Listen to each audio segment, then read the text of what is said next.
In our top story, despite facing urgent contempt of court proceedings, AfriForum Deputy CEO, that's Ernest Roots, remains unrepentant about posting a picture of the old South African flag on Twitter.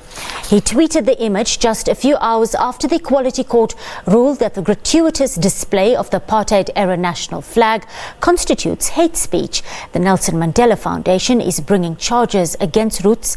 In a tweet, Roots claimed he was posing an academic question as a court made an exception for the use of the flag to be used academically. The foundation asked the court to order both AfriForum and Roots to show reasons why they should not get a fine or suspended sentence. Earlier, we spoke to AfriForum's Head of Policy and Action, that's Ernest Roots, on the Nelson Mandela Foundation's contempt of court charges brought against him. Are you not sympathetic to what people went through and what this flag does to them when they see it? I'm very sympathetic to that. So why post it? My question, it goes back to the initial question. Why do it on a social media platform when you know you're going to get this pushback?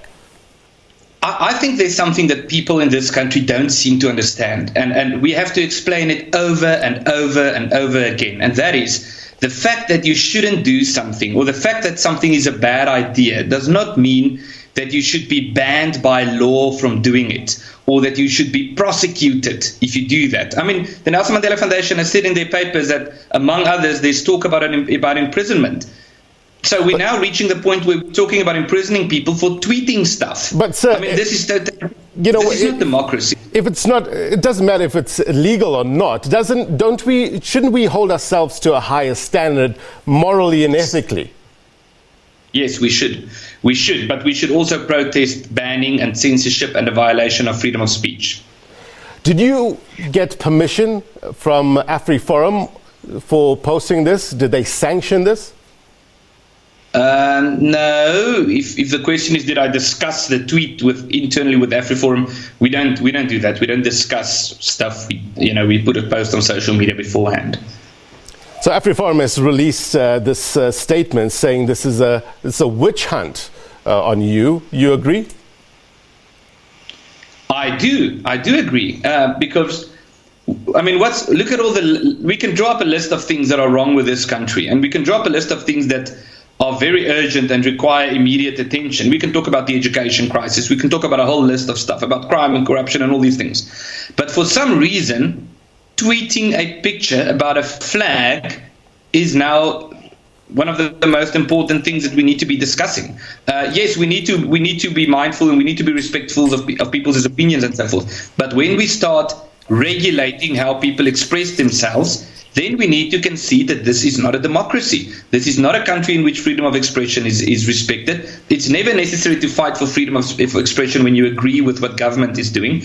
It's necessary to fight for freedom of expression when people say things that are controversial or when people say things that cause offense. I've never displayed that flag before.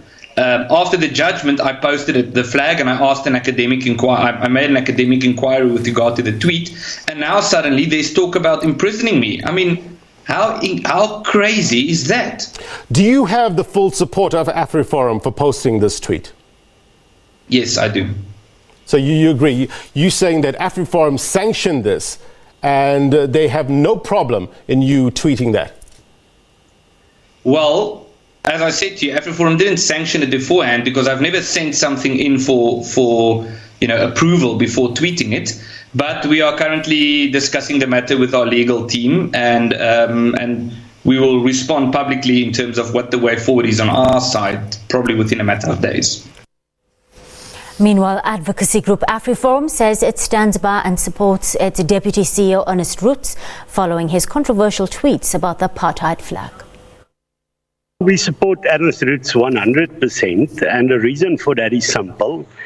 Context is everything. If Ernest went around showing the flag and say, I support this, I want to bring back apartheid, we would not have supported him, but this was specifically within an academic context we asked this question, and actually also to make sure that people know what the route is we're going down now, and that is one of censorship and bannings, and that is not what we want. We believe that the Nelson Mandela Foundation is dishonest, and I'll tell you why. There are 3 reasons. In the first place, our policy is that we want to promote mutual recognition and respect amongst communities in this country, and that is why on the 4th of September last year, we wrote a letter to the Nelson Mandela Foundation and saying to them, we believe this case will be very divisive, it will be polarizing. Let's enter into discussions to find an amicable solution. And their response was that they reject our proposal. And the problem with that is now they come and say, we want to divide people. We warned beforehand that we want to speak. They rejected that, and unfortunately, we are now sitting in this situation. And I think that showed that, unfortunately, what the Nelson Mandela Foundation is doing, they're taking this case further than even what the judge said. Because if you look at the judgment, the judge was quite clear that the flag can still be used in certain contexts. And it seems like the Nelson Mandela Foundation wants a total ban, which we believe is against freedom of expression.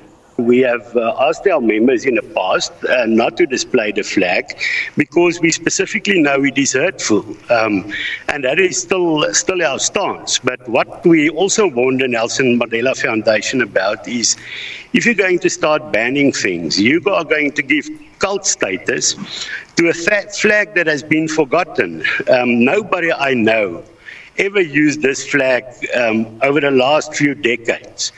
So what has happened now is, and the storm you see on social media, the Nelson Mandela Foundation has had a total opposite effect from what they wanted to achieve, and that is what we would have portrayed to them. It's important that we convince people through dialogue, through debate, even through robust debate, in terms of issues that are not acceptable.